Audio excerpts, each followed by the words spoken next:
8000 km les séparent. Miami ou Villeurbanne, le décor n'est pas le même. Leurs ambitions en revanche sont identiques. Devenir un jour champion du monde. Chez les moyens pour Ndam, chez les super welter pour Soro. Deux amis de longue date, au destin que tout réunit. C'est un grand boxeur qui a eu que des défaites contre le top de la catégorie. Voilà, c'est un boxeur de niveau mondial. Là, il va disputer un titre WBA intérim. Honnêtement, je pense qu'il va gagner ce combat. Il est parti se préparer aux États-Unis. Il s'est isolé. Je pense qu'il est prêt pour ce combat et j'espère pour lui qu'il va le gagner. Hassan Ndam, 32 ans, a choisi la Floride pour préparer son combat face à Alfonso Blanco, un boxeur vénézuélien invaincu.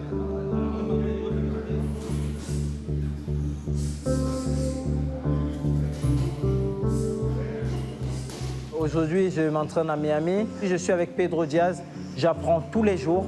C'est une grosse expérience pour moi d'être dans ce camp. Dans ce camp, c'est le meilleur, pratiquement l'un des meilleurs camps d'entraînement que j'ai eu depuis ma carrière. Chez Pedro Diaz, cet ancien entraîneur national à Cuba, on s'entraîne à la cubaine. Tous ensemble, peu importe le poids, et qu'on prépare un combat amateur ou une demi-finale mondiale. Avec Alfonso Blanco, je ne chercherai pas à mettre KO. Tout simplement, le KO viendra tout seul. Je travaillerai comme j'ai fait à l'entraînement. Je suis prêt pour 12 rounds et j'en ai descendu quelques-uns à mon camp d'entraînement. Et j'en suis très fier, j'ai fini sur une bonne note. Donc je travaillerai pour aller au bout des 12 rounds et le KO viendra tout seul.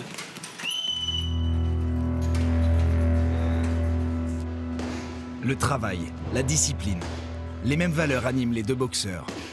Comme Ndam, Michel Soro est passé par les États-Unis il y a quelques années. Pour préparer ce combat, il est dans sa région d'adoption à Lyon. T'es mieux pour défendre et repartir. Replace tes appuis. Quand tu fais papa, pour repartir sur des appuis plus puissants. Mais l'éthique de travail est la même qu'à San Francisco ou Los Angeles. Les heures passent, les sparring partners défilent.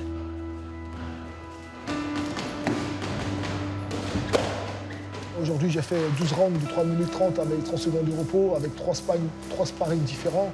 Allez, 9e.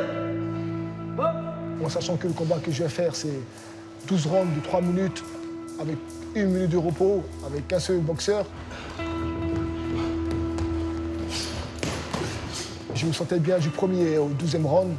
Ça me rassurait. C'est très important les dernières semaines de se rassurer. C'est propre, c'est propre. Mais comme il répond pas, travaille, destruction, en bas, en haut, en bas. Continue avec tes jabs, continue à gérer le déplacement. C'est toi qui gères, gros. C'est toi qui as la main, tu gardes la main. D'accord? Tu la gardes, la main. Il ne veut pas la prendre, tu la gardes. On arrive à la fin, hein. On boxe dans 10 jours. Physiquement, il est bien. Techniquement, on a travaillé différentes phases. C'est pour ça que j'ai mis trois sparring différents. Non, on est bien.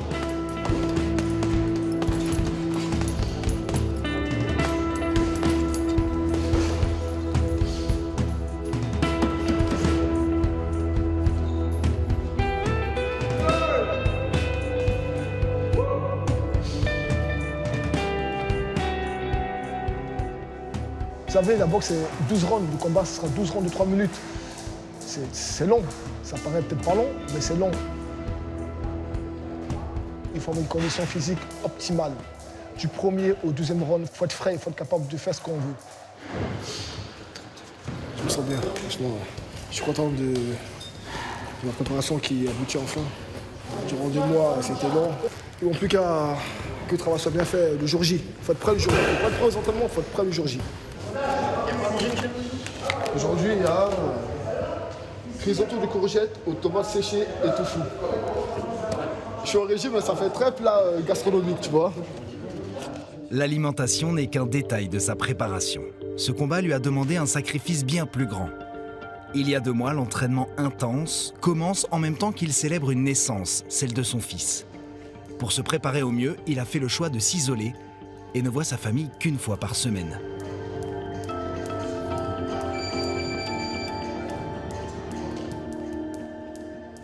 Je suis dans une chambre d'hôtel là pendant toute ma préparation parce que la vie de famille ne va pas forcément avec des préparations ce type de combat-là.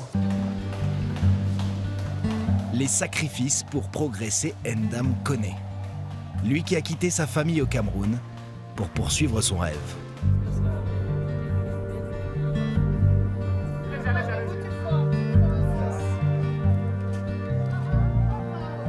On s'entend bien, on se rigole, ça nous plaît parce qu'on est tous là quand on vient en vacances, on vient voir nos parents, on est contents.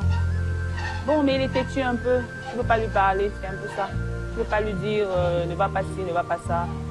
Il va te dire non, laisse-moi faire pour quelques minutes et puis je reviens. On coupe pas. Ok. Le Cameroun où son père, champion d'Afrique amateur, l'a mis à la boxe dès 6 ans. Quand il était petit, mon père disait toi tu seras champion du monde. Pour accomplir la prophétie paternelle, il quitte le Cameroun à 20 ans pour la France. Squat, petit combat, il commence par survivre et finit par exploser. Lui c'est le show. Ça, c'est le show. Ouais, c'est parti. Avec...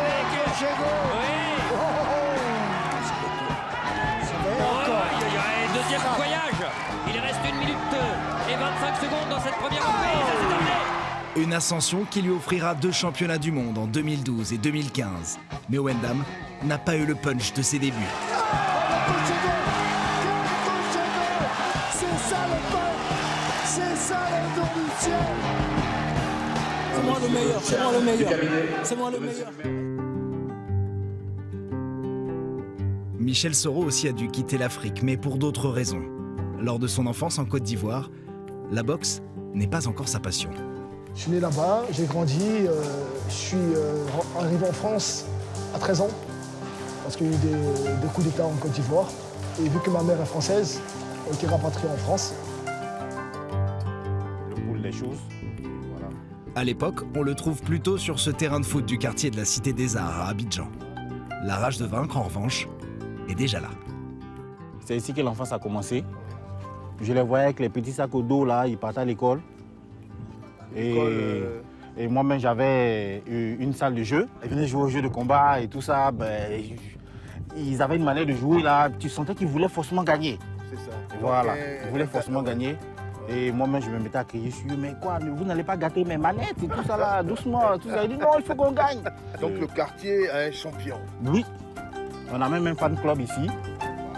Voilà, voilà. Ok, d'accord. Nous, c'est le fan club Michel Soro. Voilà, c'est le fan club Michel Soro. C'était un petit très discret qui se prenait pas la tête et tout. Et il y a eu une bagarre, c'était avec qui là, Kadir? Petit Conan, c'était une terreur en fait. C'est le gars qui n'a jamais raté quelqu'un avec sa tête. Avec sa tête. Petit Conan, ça, nous-mêmes, nous sommes les plus âgés. Mais la tête de Petit Conan se méfie. Petit Conan s'apprêtait à donner la tête, lui s'apprêtait à donner le poing, et puis c'est... Quand ça a commencé, à la gauche, c'est là qu'on a senti que vraiment Michel... Il y a du potentiel. Il y a du potentiel, hein. Après, tout le monde a commencé à se poser des questions au quartier, mais... Petit Michel... Coup de poing en or. Aujourd'hui, on n'est pas surpris de le voir où il est. Voilà. Michel, c'est une fierté pour nous. Pour le quartier, pour la Côte d'Ivoire, c'est notre champion. C'est notre Drogba Didier. À chaque visite, Michel Soro tente d'aider à développer son sport, en ramenant par exemple du matériel pour les boxeurs locaux. Il est venu même s'entraîner dans cette salle, il n'était pas obligé de le faire, donner des leçons à nos jeunes et même faire des dons. Je pense que c'est formidable et ça nous va droit au cœur. Alors vraiment nous le supportons et nous souhaitons vraiment bonne chance pour qu'il porte haut, en tout cas le flambeau en tout cas de la boxe ivoirienne.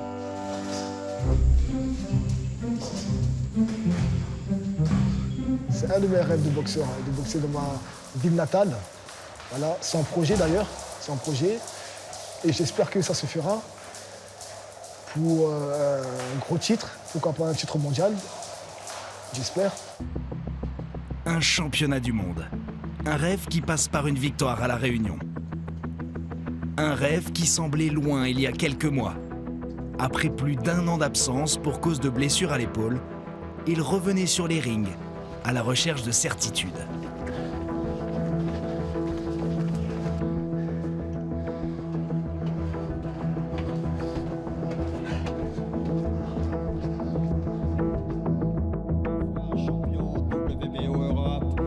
challenger mondial WBO, 2 fois champion de France, champion d'Europe des poids moyens. On accueille Michel Serrault. J'avais pas mal d'appréhension quand on ne boxe pas pendant presque 1 an. On a perdu un peu le repère sur le ring.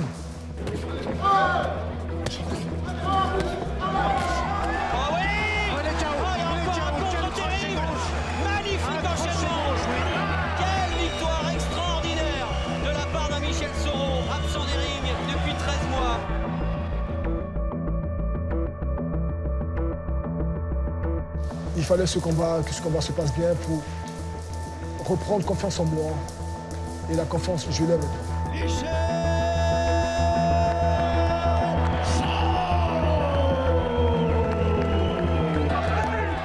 Le même soir, Okane Hassanendam connaissait le succès dans son combat face au Polonais Gargula. Il enchaîne Hassanendam pour aller décrocher une victoire avant la limite. La dernière fois que les 2 hommes étaient réunis avant le grand choc à La Réunion, là où ces 2 boxeurs que tout rassemble ont rendez-vous avec leur histoire.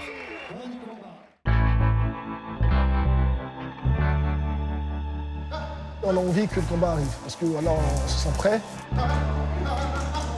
On a envie que le combat arrive rapidement pour pouvoir s'exprimer, pour pouvoir montrer les résultats des entraînements, toute la préparation qu'on a accomplie. J'ai 32 ans, aujourd'hui je rentre dans l'âge de la maturité. Je me donne à fond pour prendre cette ceinture et à partir de cette ceinture, je pense que je vais avoir une autre chance mondiale et ma carrière partira plus loin.